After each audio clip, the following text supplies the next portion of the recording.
My father always used to say, if you kill something, you eat it. But my dad always took things a bit too far. I was only 3 years old. I was stomping on ants, scrape them up and eat them, son. I cried and tried to run away, but he grabbed me and shoved the ants into my mouth, one by one. One day, when I was 4, my father caught me pulling the wings off flies. You can eat them now, or eat them later, he said. I started crying, but he picked up a fly and made me open my mouth.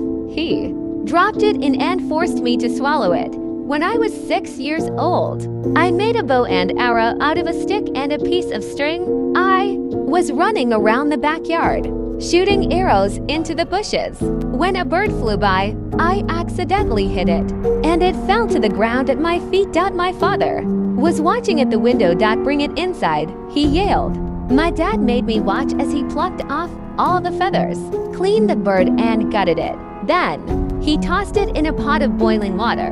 When it was cooked, he put it on a plate and set it down in front of me. It looked like a tiny little chicken. Now eat it, he ordered. Tears rolled down my cheeks.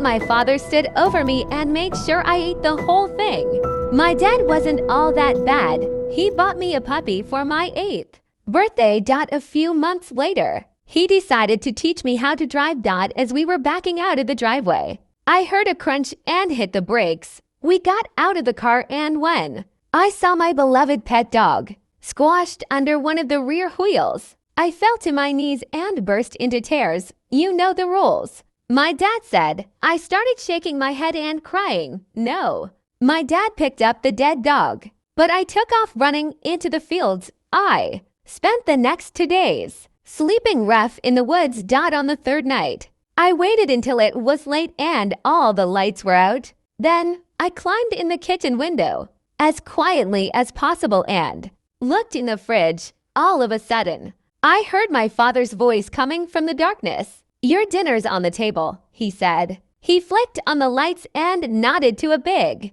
platter on the table.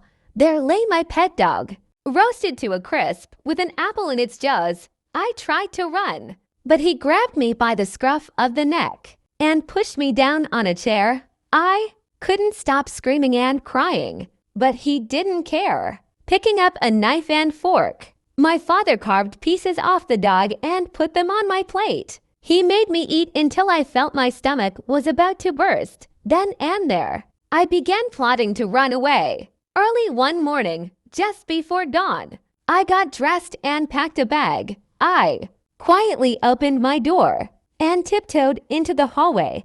Standing at the top of the stairs was my father. He had been waiting for me.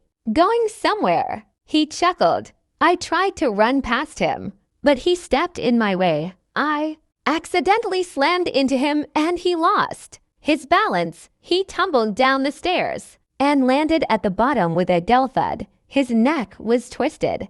I started crying uncontrollably. I was still crying as I switched on the oven and went out to the shed to get the axe.